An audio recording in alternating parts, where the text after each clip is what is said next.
प्यारे नाज़रीन, अस्सलाम वालेकुम। रात भर शौहर की शिद्दतें बर्दाश्त करने के बाद मैंने गुस्ल किया। मेरे होठों और गर्दन पर सुर्ख निशान बन चुके थे, लेकिन शौहर तीसरी दफ़ा फारिग होने के बाद भी कहने लगा, मेरे जज्बात अभी तक ठंडे नहीं हुए हैं। मैं सुबह तक तुम्हारे जिस्म से खेलना चाहता हूँ। यह कहकर उसने मेरे दोनों हाथ पकड़े और कहा, ज्यादा नखरे न दिखाओ। मेरे सामने तुम मेरी बीवी हो। मैं तुम्हें हर एक पर्दे से आज़ाद देखना चाहता हूँ। चलो, जल्दी से अपने कपड़े उतारो। मैं तुम्हारे वजूद को हर पर्दे से आज़ाद करना चाहता हूँ। जब आसिफ की बात सुनी तो मैं कांप के रह गई थी। मेरे हाथ पैर ठंडे पड़ रहे थे। मैं तो पहले से ही शायद शर्मोहिया का प्याला पीकर आई थी। मैं हर वक्त पर्दे में रहने वाली लड़की थी। मेरी बहन के मरते ही मुझे अपने बहनोई से निकाह जैसे पाक रिश्ते में बांधा गया। मैं तो छोटी उम्र की 16 साल की लड़की थी। आसिफ तो मेरे बहनोई थे। मुझे तो उनके सामने शर्म महसूस होती थी। पता नहीं वह किस जन्म का बदला मुझसे लेना चाहते थे। वह हर तरह से मुझे अजियत देना चाहता था। मैं तो अपनी जगह से हिल भी नहीं पा रही थी।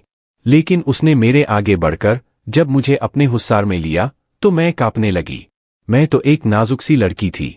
अभी अभी जवानी की दहलीज पर कदम रखा था। लेकिन आसिफ ने मुझे खींचकर अपने ऊपर गिरा दिया और मेरे वजूद से सारे पर्दों को आज़ाद कर दिया। मुझे बेलिबास करके बेड पर इतनी ज्यादा तकलीफ हो रही थी कि मुझसे तो अब उठा भी नहीं जा रहा था। मेरी नाजुक जगह से शदीद दर्द की ठेस उठ रही थी। मैं रात भर आसिफ की शिद्दतें बर्दाश्त करती रही थी। अब इतनी ज्यादा तकलीफ हो रही थी कि मेरा जिस्म तकलीफ की वजह से टूट रहा था। मैंने अब अपनी हिम्मत से आंखें बंद करके बड़ी मुश्किल से अपने वजूद को संभालते हुए अपने गिर्द पड़ी चादर को उठाया। मेरी नज़र एक बालकनी पर पड़ी तो वहां आसिफ बिना शर्ट के इतनी सर्दी में खड़ा हुआ था। मुझे तो अब आसिफ से नफरत पैदा होने लगी थी, जिसने मुझ पर बिना रहम किए मेरे वजूद पर हर तरह की तकलीफ देने की कोशिश की थी। जब शावर लेने के लिए वॉशरूम गई तो शावर के नीचे खड़ी हो गई। जैसे जैसे गर्म पानी मेरे वजूद पर पड़ रहा था वैसे वैसे मेरे वजूद से तकलीफ उठ रही थी। कितने वक्त शावर लेने के बाद मैं अपने गीले बालों को कैचर में जकड़ती हुई बाहर आई। अभी मैं थकीहारी बेड पर बैठी ही थी कि इतने में आसिफ आया और मेरे गीले बालों को देखते ही कहने लगा, तुम्हारी हिम्मत कैसे हुई अभी गुस्ल करने की? मुझसे पूछे बिना तुमने गुस्ल कर लिया? क्या मुझसे पूछा तुमने? अभी मेरे जज्बात ही ठंडे नहीं हुए। अभी तो मुझे तुम्हारे वजूद को महसूस करना है, तुम्हारे करीब आना है, और फिर मैं तुम्हारे वजूद से खेलना चाहता हूं। तुम हो के अभी से गुस्ल करके बैठ गई हो। चलो, उतारो यह कपड़े। मैं तुम्हारे बिना लिबास के वजूद को अपनी आंखों में बसा लेना चाहता हूं। आसिफ की बातें सुनकर मेरी आंखों से आंसू गिर रहे थे। मेरे तो अब हाथ पैर कांपने लगे थे। रात भर आसिफ की शिद्दतें ही एक बार फिर मेरी आंखों के सामने घूम गई थीं, और फिर आसिफ की इन बातों से मेरा दिल खौफ के मारे जोरों से धड़क रहा था। इतना कहकर आसिफ मेरे करीब आया और मेरे दुपट्टे को खींचकर दूर फेंक दिया। दुपट्टे को उतारकर फेंकते ही मैंने रोना शुरू कर दिया। कल रात से तुम्हारी शिद्दतों को बर्दाश्त कर रही हूं। मुझे अब बहुत दर्द हो रहा है। अब मैं फिर इस तकलीफ को बर्दाश्त नहीं कर पाऊंगी। अब मुझ में किसी भी तरह की हिम्मत नहीं है कि मैं फिर से तुम्हारी शिद्दतों को बर्दाश्त कर सकूं। रात भर तो तुमने मुझे एक सांस भी लेने नहीं दिया, और अब फिर से तुम्हारा दिल मचल रहा है मेरे वजूद से तस्कीन हासिल करने के लिए। देखिए आसिफ, मुझे बहुत तकलीफ हो रही है, और रात भर न सोने की वजह से मेरा सर भी बहुत दुख रहा है। इसलिए मुझे आराम करने दें। मैं अब सोना चाहती हूँ। आसिफ ने तो रात भर इतनी जोर से मेरी गर्दन पर और मेरे होठों पर काटा था, जहां पर अभी भी मुझे शदीद तकलीफ महसूस हो रही थी। तुम यहां तुम्हारी बहन के बदले में आई हो। तुम्हें चाहिए कि मुझे सुकून पहुंचाओ। अभी मेरा दिल नहीं भरा। अभी मेरे जज्बात ठंडे नहीं हुए हैं। अब मेरे जज्बातों को ठंडा तुम नहीं करोगी तो और कौन करेगा? आसिफ सिगरेट को पाँव के नीचे मसलता हुआ दोबारा मेरे ऊपर झुका था। वह इतना जुनूनी बन गया था कि बड़ी शिद्दत से उसने मेरे लबों को काटा कि अब की बार तो मेरे होठों से खून बहने लग गया था। बमुश्किल मेरे गले से आवाज निकली थी। मैं दर्द से कराहने लगी थी। कुछ नहीं मेरी जान, इतना भी तड़पने की जरूरत नहीं। यह सब तो अब तुम्हें उम्र भर सहना ही है। अब इस सब की आदत डालो। मेरे सामने इतनी भी नाजुक बनने की कोशिश मत करो। मुझे नाजुक लड़कियां बिल्कुल भी पसंद नहीं है। तुम्हारा इस तरह से तड़पना मुझे बिल्कुल भी पसंद नहीं है। मैं तो चाहता हूं कि बल्कि तुम भी मेरा भरपूर साथ दो। मैं जब भी तुम्हारे करीब आऊं तो तुम मेरे लिए पागल हो जाओ, और जब मैं तुम्हारे वजूद को छूता हूं तो तुम भी पागलपन दिखाओ। खुद को अपना आप मेरे करीब करने की कोशिश करो। मैं तो उसकी अजियतें ही सहकर थक चुकी थी। वह हर तरह से मुझे अजियत और तकलीफ देना चाहता था, क्योंकि वह मुझसे मेरी बड़ी बहन का बदला लेना चाहता था। लेकिन अब वह दोबारा मेरे वजूद पर झुका तो पहले से भी ज्यादा उसके लम्स में शिद्दत थी। अब की बार मुझे बर्दाश्त बिल्कुल भी नहीं हो रहा था। जैसे जैसे रात गुजर रही थी उसकी शिद्दत रात के उस अंधेरे में बढ़ गई थी। अब फज्र का वक्त भी गुजर चुका था। हल्की हल्की रोशनी भी खिड़की से आ रही थी, लेकिन उसकी हवस इतनी बढ़ गई थी कि वह मुझसे दूर होने का नाम भी नहीं ले रहा था। मेरी आंखों से आंसू निकलकर तकिए में जज्ब हो रहे थे। यह तकलीफ बर्दाश्त नहीं हो रही थी। मेरा पूरा वजूद लरज रहा था। मैं दिल ही दिल में सोचने लगी कि काश मेरी बहन न मरती और उसके बदले मैं आसिफ की बीवी बनकर यहाँ पर न आती और उसके पागलपन की शिद्दत मुझे बर्दाश्त न करनी पड़ती। सभी को तो मालूम था कि आसिफ किस कदर शिद्दत पसंद है, लेकिन फिर भी मेरे माँ बाप ने मुझे उसकी अजियतें बर्दाश्त करने के लिए उसके साथ मेरा निकाह कर दिया।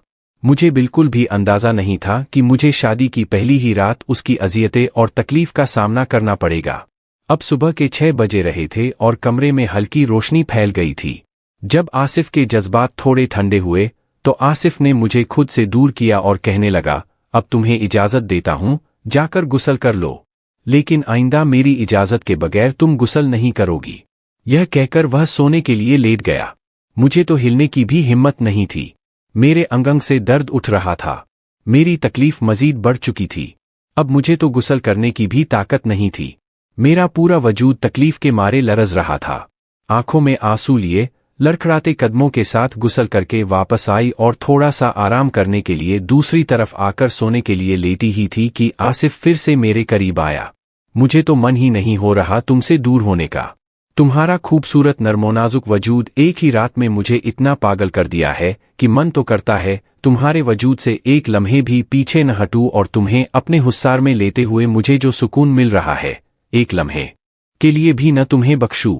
वह गहरी नींद में रहते हुए भी इस तरह की बातें कर रहा था। उसने तो मुझे शादी की पहली रात ही इतनी अजियतें और तकलीफ पहुंचाई थी।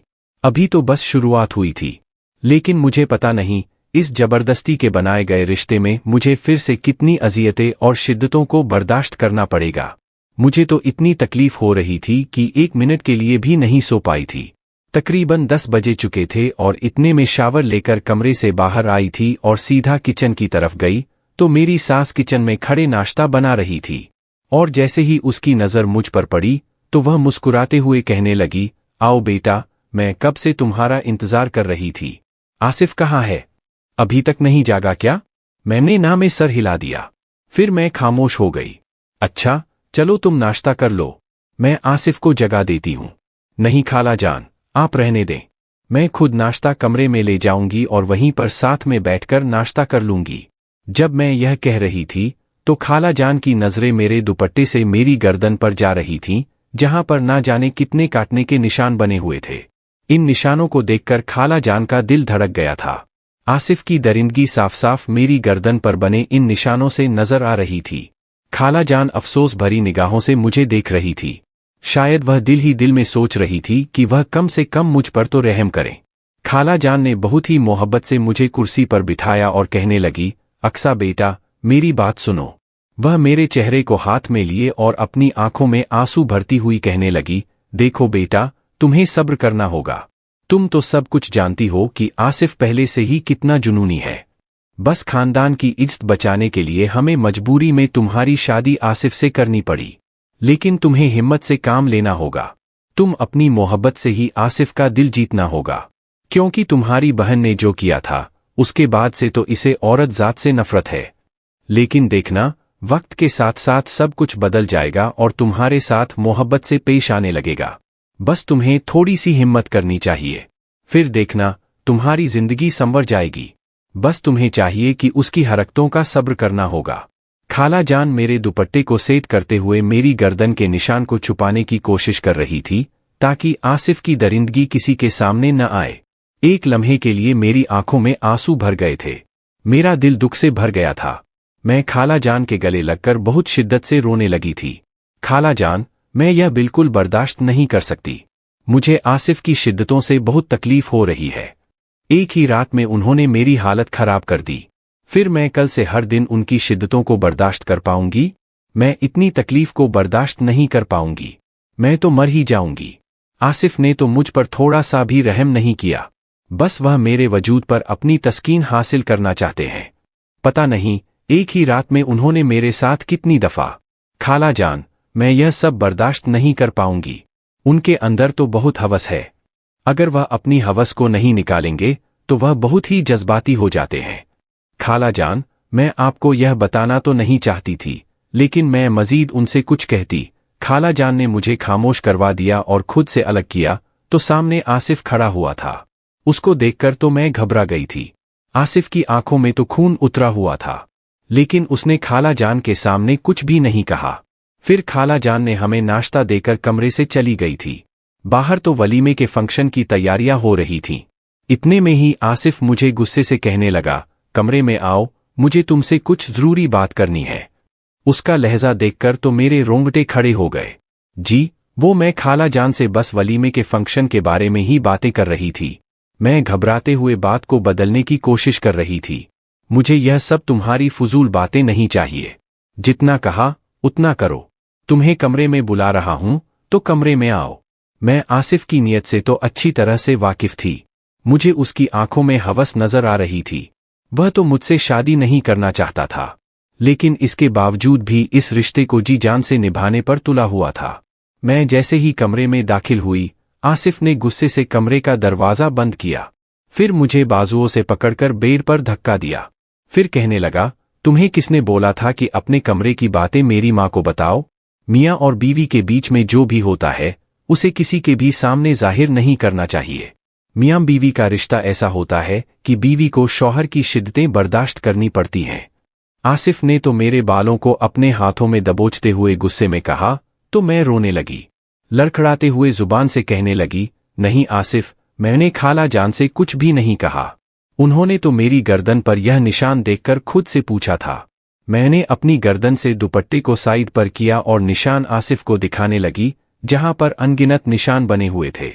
तो क्या हुआ? ऐसे निशान बनते ही हैं।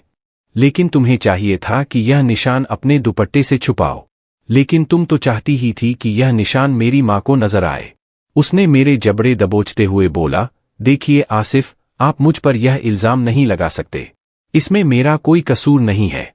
तुम मेरे सामने इतनी भी मासूम बनने की कोशिश मत करो। मैं अच्छी तरह से जानता हूं यह शरीफ और नजर आने वाली लड़कियां किस कदर चालाक होती हैं।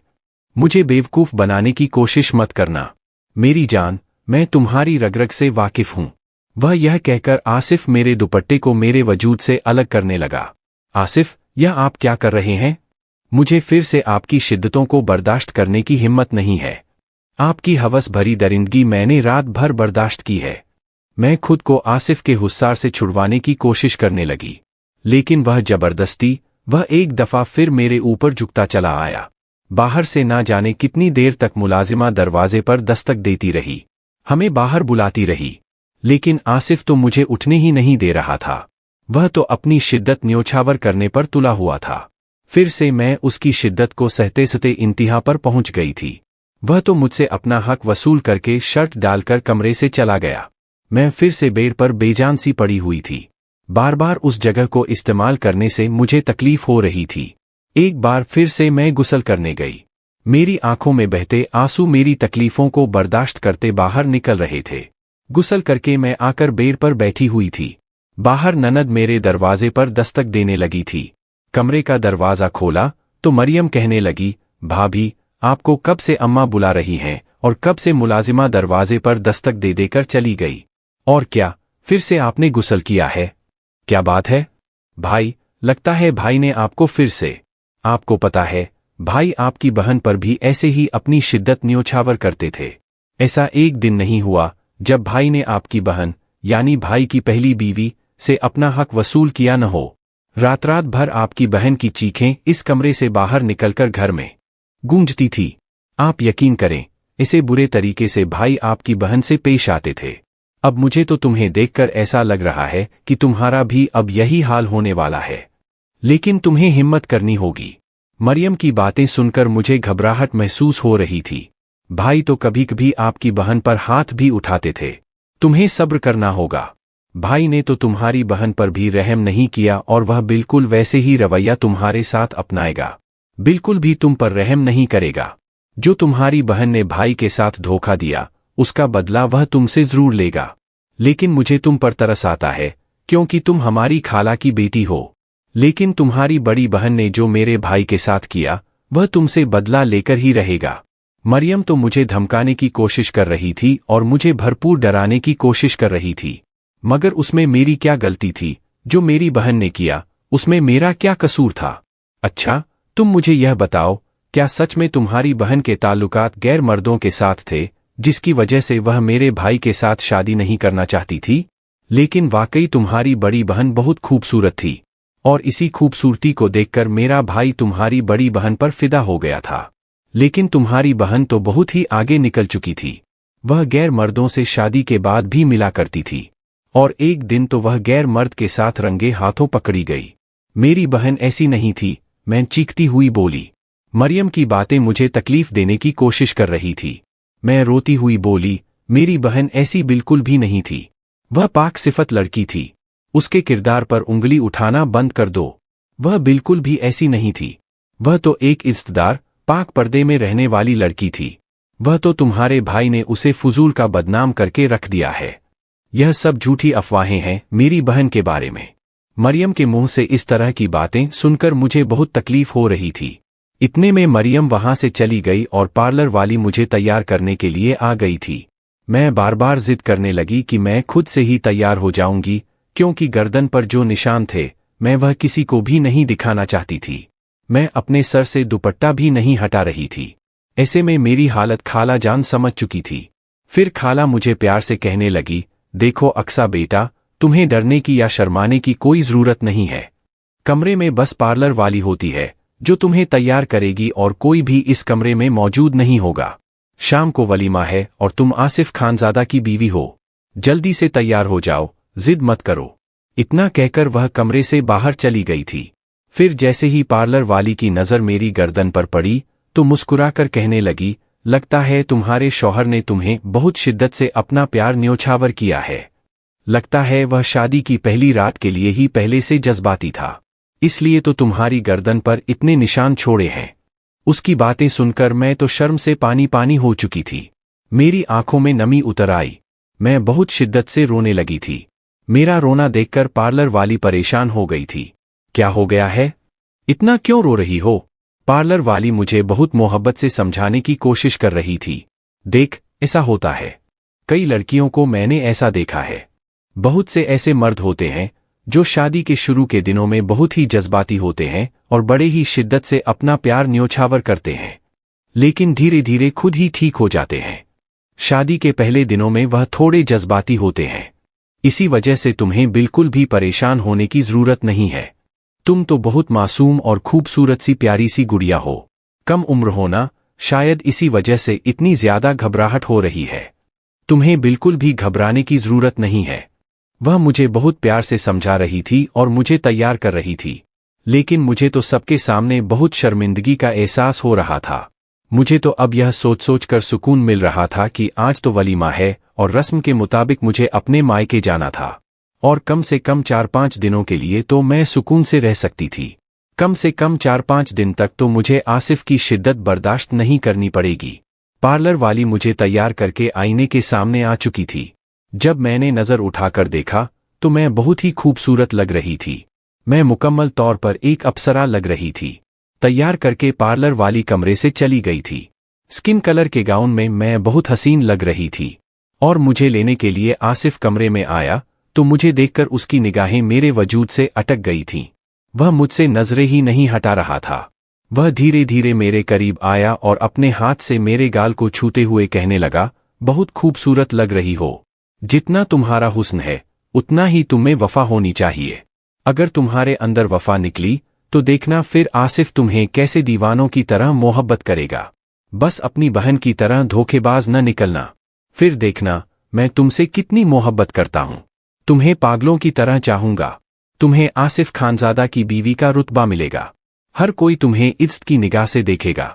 मुझसे वफा करती रहो, तुम्हें इतनी इज्जत मिलेगी कि तुम सोच भी नहीं सकती। वह मेरे और करीब आता गया। मैं पीछे कदमों से दीवार के साथ लग गई। मेरी निगाहें अपने आप नीचे हो गईं। अपनी नजरें उठाकर मेरी तरफ देखो।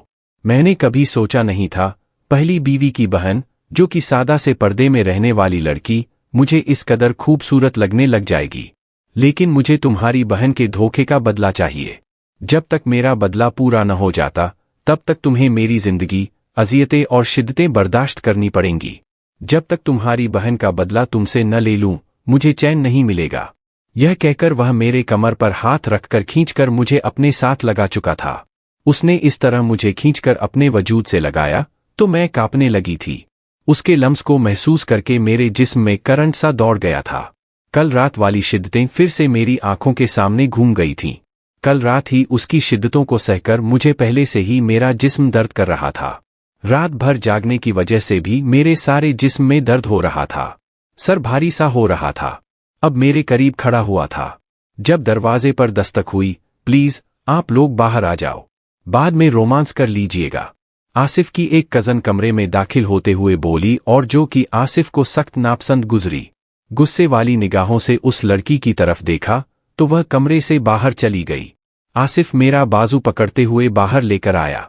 वलीमे का फंक्शन लॉन में ही रखा गया था। मेरे हाथ को अपने हाथ की गिरफ्त में लेता हुआ लॉन की तरफ देख रहा था। वलीमे का फंक्शन वहां पर ही था। जैसे हम दोनों वहां पर आए तो सभी लोग हमें देखकर चांद सूरज की जोड़ी कह रहे थे। ऐसा लग रहा था जैसे हम दोनों को एक दूसरे के लिए बनाया गया हो। उम्रों के फर्क के बावजूद हम दोनों बहुत हसीन लग रहे थे। लेकिन आसिफ की आंखों में दुनिया जहान की संजीदगी छाई हुई थी। मेरी मां ने मुझे मुस्कुराते हुए गले लगाया और मेरी पेशानी पर बोसा दिया, लेकिन मैंने खास तवज्जो नहीं दी। मेरे अब्बू जान ने भी आकर मोहब्बत से मेरे सर पर हाथ रखा। जब मेरी बहन का इंतकाल हुआ था, तब मेरे बाबा ने अपनी बेटी के आखिरी दीदार से भी इनकार किया था। तब मुझे लगा था जैसे सब कुछ खत्म हो चुका है। जब मेरी प्यारी बहन का इंतकाल हुआ तो उसके जिस्म पर आसिफ की दरिंदगी के निशान पड़े हुए थे, लेकिन मेरे माँ बाप ने उन निशानों को नज़रअंदाज कर दिया और मेरी बहन को बदकिरदार कहने लगे। और उसके इंतकाल के बाद भी खाला जान ने जानबूझकर मेरा रिश्ता आसिफ से तय कर दिया, और यूं मैं आसिफ खानजादा की बीवी बनकर यहाँ आ गई। फंक्शन के बाद मेरी माँ कहने लगी मेरी खाला को, तुम्हें तो पता है कि हमारे यहाँ रस्म होती है, तो कल आप लोग लेने आ जाना। आज हम लोग अपनी बेटी को वापस लेकर जा रहे हैं। यह सुनकर आसिफ के पेश आने पर गुस्सा नामदार हुआ। क्या मतलब है खाला जान? यह रस्म बहुत पुरानी हो चुकी है। दुनिया कहाँ से कहाँ पहुँच गई है और अभी तक आप लोग अपनी फजूल रस्मों से बाहर नहीं निकले। वह जिस तरह बदतमीजी से बोला, यह बात मेरे बाबा ने भी नोट की और मुझे भी बिल्कुल अच्छा नहीं लगा। यूं उनकी मम्मा के साथ बदतमीजी से पेश आना। इससे पहले कि वह मजीद कुछ कहती, खाला जान कहने लगी, शायद आसिफ अभी नहीं भेजना चाहता, तो इस वजह से मैं अक्सा को आप लोगों के साथ नहीं भेज सकती। खाला जानती थी कि अगर आसिफ खान ज्यादा किसी चीज से इनकार कर दे तो उसके साथ उसी चीज की जिद लगाई जाए तो वह किस कदर बदतमीजी से पेश आता है, और खाला जान ऐसी कोई बदतमीजी चाहती नहीं थी। ठीक है, कोई बात नहीं, मेरी माँ ने भी मुस्कुराते हुए कहा।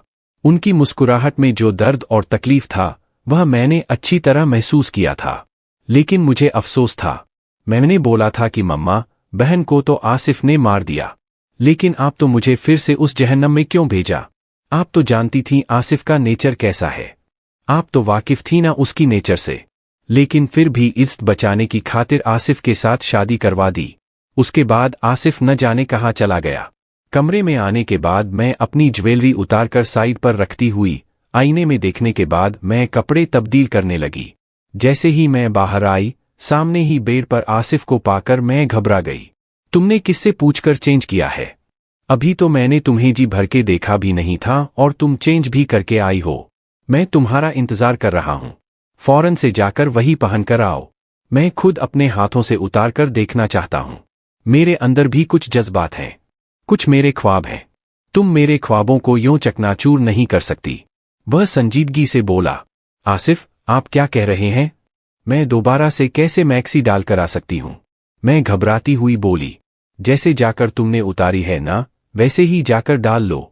मैं कुछ भी नहीं जानता। मुझे तुम 5 मिनट के अंदर अंदर दोबारा उसी गाउन में नजर आओ। यह कहकर वह मुझे वॉशरूम की तरफ भेज चुका था। मैं उधर ही खड़ी हो गई। दिल बहुत शिद्दत से धड़क रहा था। कल रात वाले आसिफ की शिद्दतें याद आ रही थीं। मेरी आंखों में से आंसू बहने लगे। बाबा, आप लोगों ने मुझे किस जहन्नम में धकेल दिया है? दिल ही दिल में सोचते हुए मैं दोबारा से उस भारी भरकम गाउन को डालने लगी और बमुश्किल उसको डालने के बाद उसकी जिप बंद करने की कोशिश करने लगी, जो कि किसी तौर पर भी बंद नहीं हो रही थी। मैं बार बार हाथ पीछे करते हुए बंद कर रही थी, जब अचानक मुझे अपनी कमर पर किसी का हाथ महसूस हुआ। नहीं बंद हो रही है क्या? मैं बंद कर दूं? खोली क्यों थी जो बंद नहीं होती? वह मेरी गर्दन पर हाथ फेरते हुए बोला, जो कि सर खुली होने की वजह से नजर आ रही थी। उसके ठंडे हाथों को अपनी कमर पर महसूस करते ही मैं जी जान से कांप उठी। आसिफ, प्लीज।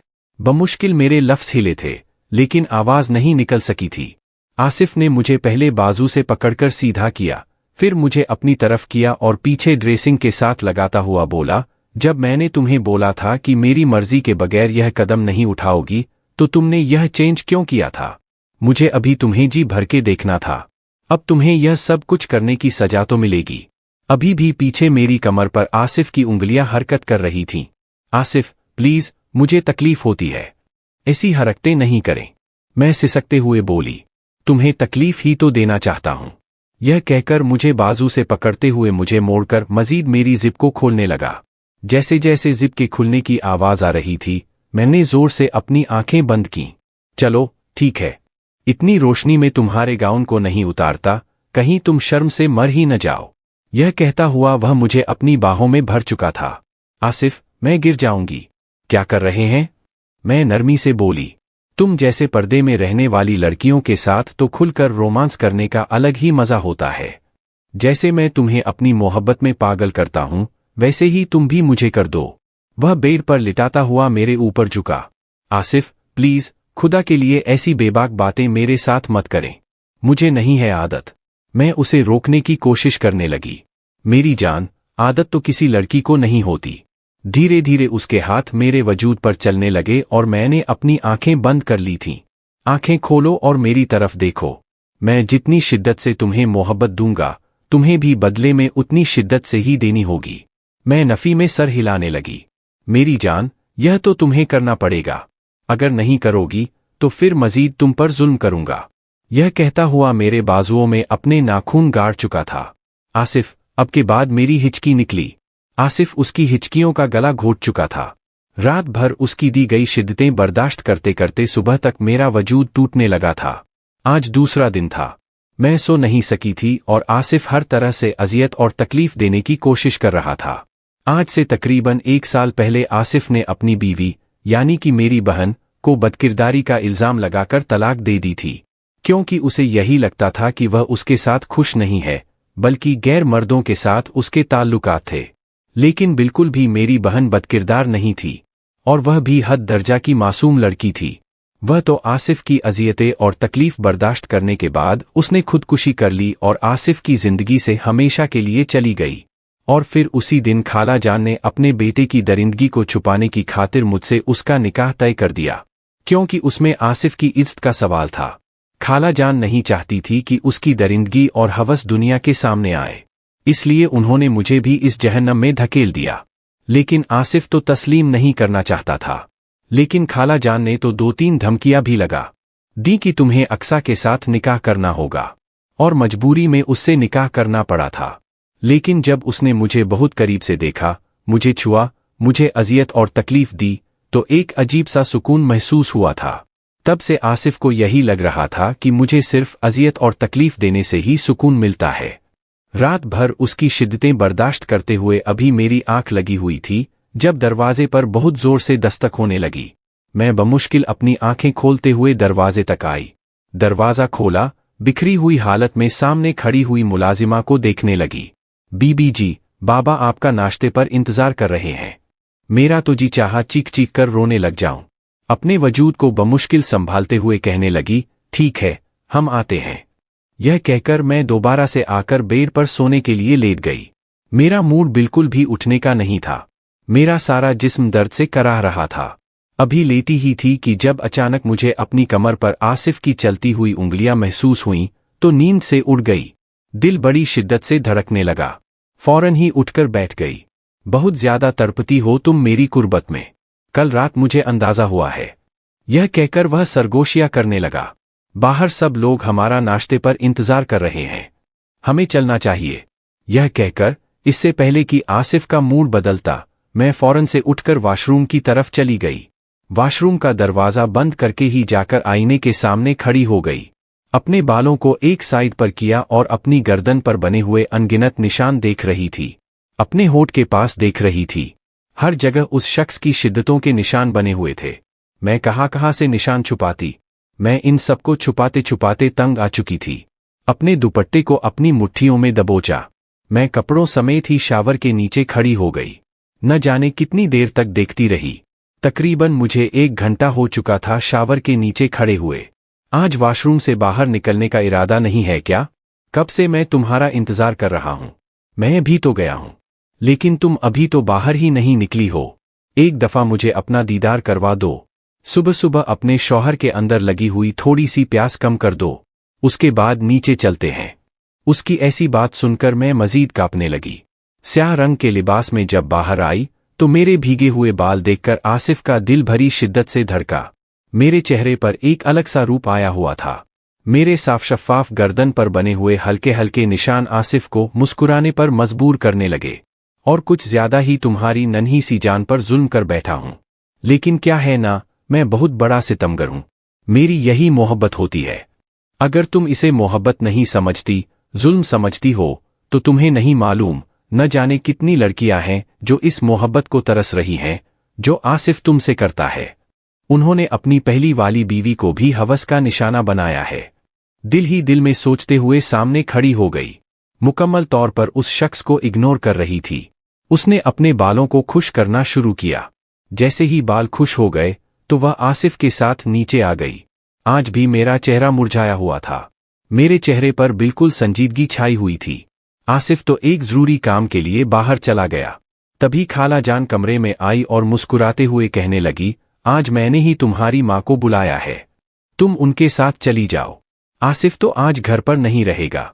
जरूरी काम से वह बाहर जा रहा है, इसलिए उसकी गैर मौजूदगी में ही अपनी माँ के साथ घर चली जाना और आसिफ के आने से पहले भले आ जाना।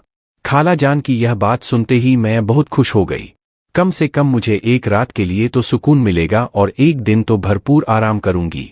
और इतना ही मेरी माँ मुझे लेने के लिए आ गई। अब मुझे डर भी महसूस हो रहा था, क्योंकि मैंने आसिफ से बिना पूछे खाला जान की बात पर अपने मायके चली आई थी। जैसे ही मेरे बाबा ने मुझे देखा तो उनका चेहरा मुरझा गया। वह मुझे देखते ही संजीदा हो गए थे। वह मेरे चेहरे को देखकर पहचान गए थे कि मैं कितनी रातों से सोई नहीं थी। मेरी आंखों के नीचे हल्के स्याह घेरे बने हुए थे, लेकिन वह देखकर भी खामोश हो गए थे। कुछ भी नहीं कहा था। मैं अपनी माँ से कहने लगी, माँ, मुझे आपसे बात करनी है। यह कहकर मैं माँ के साथ कमरे में चली गई। माँ, मैं आसिफ के साथ नहीं रह सकती। माँ, आप नहीं जानती वह कितना बड़ा जालिम है। वह हवस भरा दरिंदा है। आपको भी उसने अपनी हवस भरी दरिंदगी से ही मारा है। रोज वह उस पर जुल्म करता था, मारता पीटता था और अपनी हवस मिटाने के लिए बेइंतहा उन पर तशद्दुद करता था। माँ, मैं उसके साथ रहकर अपनी जिंदगी बर्बाद नहीं करना चाहती। मैंने अपने गले का दुपट्टा हटाकर अपनी गर्दन पर बने दरिंदगी के निशानों को माँ को दिखाया। माँ, मैं मजीद तकलीफ बर्दाश्त नहीं कर सकती। माँ, उन 2 दिनों में ही उसने मेरी हालत खराब कर दी है। उसने मेरे साथ एक ही रात में कई दफा सुबह तक। माँ, अब एक दिन भी मैं उसके साथ रहना तो मैं मर जाऊंगी। सिसकते हुए बोली, देखो बेटा, मैं मानती हूं वह ऐसा जालिम है और तुम पर तशद्दुद करता है, लेकिन खानदान की इज्जत का सवाल है। तुम्हारी बहन के जो किरदार पर उंगली उठाई है, उसकी खातिर कोई भी तुमसे शादी करने के लिए राजी न होता। वह तो ऐसा था जो तुम्हें अपनाया है, वरना तुम्हारी बड़ी बहन की वजह से तुम्हारी भी जिंदगी बर्बाद हो जाती और तुम कल से अपने शौहर की बुराई कर रही हो। अल्लाह ने मना किया है कि बीवी और शौहर की बातें किसी के सामने भी नहीं करनी चाहिए। यह तुम्हें अजियत और यह सब कुछ बर्दाश्त करना होगा। माँ, मैं एक पल के लिए भी आसिफ के साथ जिंदगी नहीं गुजार सकती। मैं उससे खुला ले लूंगी और अब कभी भी उसके घर नहीं जाऊंगी। यह सब बातें मेरे बाबा कमरे के बाहर खड़े होकर सुन रहे थे। उन्होंने आकर मेरे गाल पर खींचकर तमाचा दे मारा। मैं सिसक के रह गई थी। क्या मैंने तुम्हें यही सिखाया है कि अपने शौहर से ऐसा करो? तुम्हारी बड़ी बहन ने न जाने क्या गुल खिलाए थे कि आधी जवानी में ही चल बसी, और अब तुम होकर अपने शौहर से खुला लेना चाहती हो। तुम्हारी हिम्मत कैसे हुई ऐसा सोचने की भी? खबरदार, इसी घटिया बात अपनी जुबान पर लाने की कोशिश भी की तो रात रुको।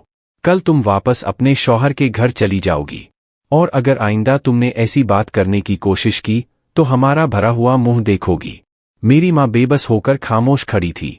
उनकी हिम्मत नहीं थी बाबा के सामने कुछ भी कहने की। मैं तो बाबा की बातें सुनकर दुखी सी हो गई थी। बाबा के जाने के बाद अपनी माँ के गले लगकर फूट फूट कर रोने लगी, और माँ ने लाख समझाने की कोशिश की, लेकिन मैं अपनी किस्मत पर रो रही थी। जैसे ही सुबह हुई, मैं ससुराल आ गई। मेरी हर उम्मीद टूट चुकी थी। मेरा कोई सहारा नहीं था। हर रात आसिफ मुझसे अपना हक वसूल करता तो वह जबरदस्ती करके अपना हक वसूल करने में तुला होता। मैं तो तंग आ चुकी थी, लेकिन मेरी जिंदगी की डोर मेरे हाथ में नहीं थी। हर वक्त मुझे आसिफ की शिद्दत बर्दाश्त करनी पड़ती थी। एक रात भी ऐसा नहीं था कि आसिफ मुझे सुकून से सोने देता। शादी को 2-3 माह हो गए और इन 3 माह में आसिफ ने मेरी हालत खराब कर दी थी। मुझे तो घर का काम करने की भी हिम्मत नहीं थी। बार बार मेरी हालत बिगड़ जाती और कमजोरी महसूस होती। एक दिन आसिफ का मूड तब्दील हो गया। वह धीरे धीरे बदलने लगा था। अपना रवैया मेरे साथ ठीक करने लगा था। शायद उसे मुझसे मोहब्बत हो गई थी। फिर एक दिन उसने ऐसी बात कही जिसे सुनकर मुझे उसकी बातों पर यकीन नहीं आ रहा था। उसने मेरा हाथ पकड़कर कहा, अक्सा, तुम बहुत अच्छी लड़की हो। तुमने मेरी शिद्दतों को बर्दाश्त किया है। वह शायद कोई लड़की भी नहीं बर्दाश्त कर सकती थी। तुमने मेरे सितम को बर्दाश्त करके मेरा दिल जीत लिया है।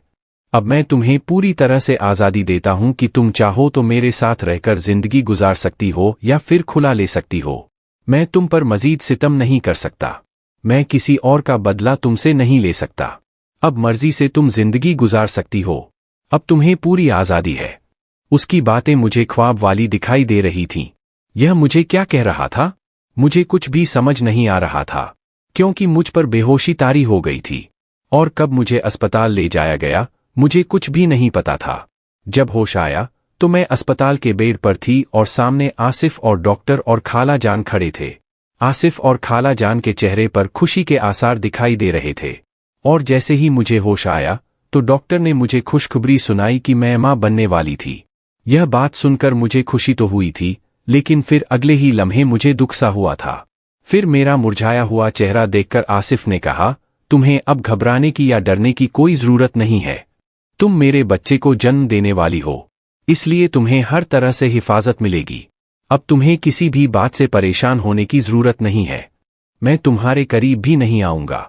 इतना कहकर आसिफ चला गया, और यूं खाला जान मुझे समझाने लगी। मेरी पेशानी पर बोसा दिया और कहने लगी, चलो घर चलते हैं और खुशखबरी सारे लोगों को सुनाते हैं। मैंने कहा था ना तुम्हें, वक्त के साथ साथ आसिफ बिल्कुल ठीक हो जाएगा। अब तुम्हें इन सब बातों से परेशान होने की जरूरत नहीं है। अब तुम्हें हिफाजत से रहना होगा। लेकिन मैं दिल ही दिल में सोचने लगी, आसिफ का रवैया एकदम से मेरे साथ बदल गया था। जो भी था, अल्लाह ने मेरे साथ अच्छा किया था। और मैं पूरे 9 माह में हिफाजत से रही। और 9 माह बाद मैंने एक चांद से बेटे को जन्म दिया। आसिफ अपने बेटे को देखकर बहुत खुश हो गया और मेरे साथ अच्छा सलूक करने लगा। और अब मेरी जिंदगी खुशियों से संवर गई थी। अब आसिफ मेरी मर्जी के बिना मेरे करीब भी नहीं आते थे। वह पूरी तरह से बदल चुके थे। अब मैं उनसे बहुत खुश हूं। आज की वीडियो कहानी आपको कैसी लगी? कमेंट करके जरूर बताइएगा, और वीडियो अच्छी लगी हो तो लाइक शेयर जरूर कीजिएगा। मेरे चैनल को सब्सक्राइब करें।